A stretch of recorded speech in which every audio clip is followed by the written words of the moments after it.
Hi అండి, welcome to my channel Swapna recipe cooking channel Telugu. ఈరోజు మన వంట పన్నీర్ బెండకాయ కర్రీ. సింపుల్గా టేస్టీగా పన్నీర్ బెండకాయ కర్రీ ఎలా వండుకోవాలో ఈ వీడియోలో చూద్దాము.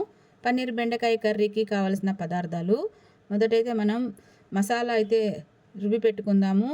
ధనియాలు, ఎండు కొబ్బరి, లవంగాలు, దాల్చిన చెక్క, వెల్లుల్లి, అల్లము కలిపి మిక్సీలో వేసుకొని మెత్తగా అయితే గ్రైండ్ చేసుకోవాలి. మసాలా ముద్ద అంటారు దీన్ని.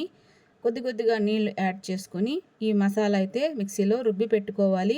ఓకేనా, ఇదిగోండి ఈ విధంగా మెత్తగా కొబ్బరి మసాలా అయితే రుబ్బుకోవాలి. ఓకేనా, ఇదిగోండి ఇక్కడ 200 గ్రామ్స్ అయితే పన్నీరు క్యూబ్స్ అయితే తీసుకున్నాము. ఫ్రెష్ పన్నీర్ తీసుకోవాలి. లేత బెండకాయలు 1/2 kg తీసుకున్నాము. పండు టమోటాలు మీడియం సైజు 2, పచ్చిమిర్చి 2, మీడియం సైజు ఆనియన్స్ ఒక 3 తీసుకున్నాము.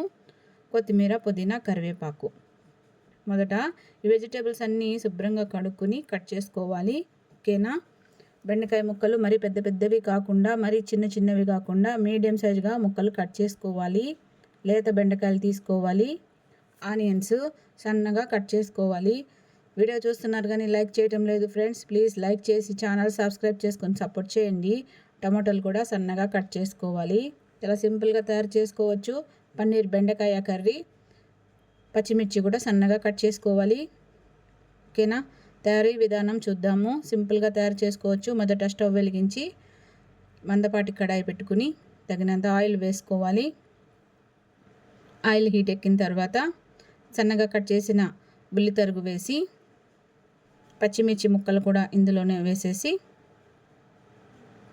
2 రెమ్మల కరివేపాకు,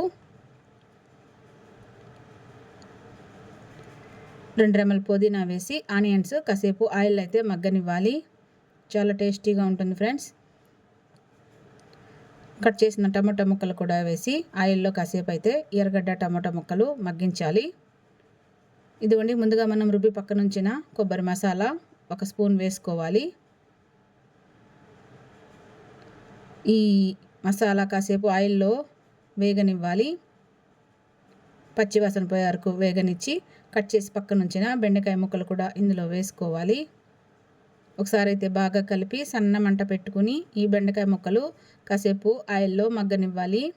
ఓకేనా, ఈ విధంగా మగ్గించుకోవాలండి. సన్న మంట పెట్టుకుని బెండకాయ ముక్కలు కూడా కాసేపు ఆయిల్లో మగ్గనివ్వాలి. ఈ విధంగా చాలా సింపుల్గా తయారు చేసుకోవచ్చు పన్నీర్ బెండకాయ కర్రీ. ఇప్పుడు ఇందులో చిటికెడు పసుపు, తగినంత కారం, తగినంత ఉప్పు వేసుకుని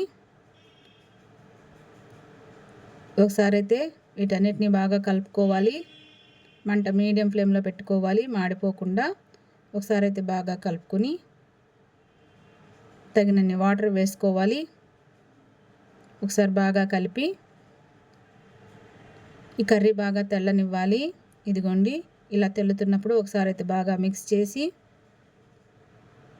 ఇప్పుడు ఇందులో పన్నీర్ క్యూబ్స్ అయితే వేసుకోవాలి. ఒకసారి అయితే బాగా కలపాలి. ఈ పన్నీర్ ముక్కలు కట్ కాకుండా జాగ్రత్తగా మిక్స్ చేయాలి. ఓకేనా, చిన్న మంట పెట్టేసి మూత పెట్టి ఒక 10 నిమిషాలు అయితే ఉడకనివ్వాలి. బాగా దగ్గరగా ఇద్దండి, ఇలా దగ్గరగా ఉడకనివ్వాలి.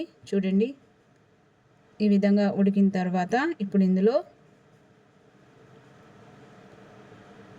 కొద్దిగా ఆచి చికెన్ మసాలా పొడి కొద్దిగా వేసుకోవాలి. ఎక్కువ వేసుకోకూడదు, కొద్దిగా వేసుకొని ఒకసారి అయితే మిక్స్ చేసుకొని ఒక 2 నిమిషాలు అయితే ఈ కూర ఉడకనివ్వాలి. ఇదిగోండి ఫ్రెష్ క్రీమ్, పాల మీద మీగడ. ఓకేనా, ఫ్రెష్ క్రీమ్ తీసుకొని కర్రీ పైన అలా వేసేయాలి. చాలా టేస్టీగా ఉంటుంది ఫ్రెండ్స్ ఈ కూర. పన్నీర్ బెండకాయ కర్రీ అయితే రెడీ అయిపోతుంది. ఇదండి ఈ విధంగా పైన ఫ్రెష్ క్రీమ్ అయితే వేసుకోవాలి. ఓకేనా, పైన సన్నగా కట్ చేసిన కొత్తిమీర చల్లేసుకుంటే గుమ్మగుమ్మలాడే పన్నీర్ బెండకాయ కర్రీ రెడీ. నచ్చితే లైక్ చేసి సపోర్ట్.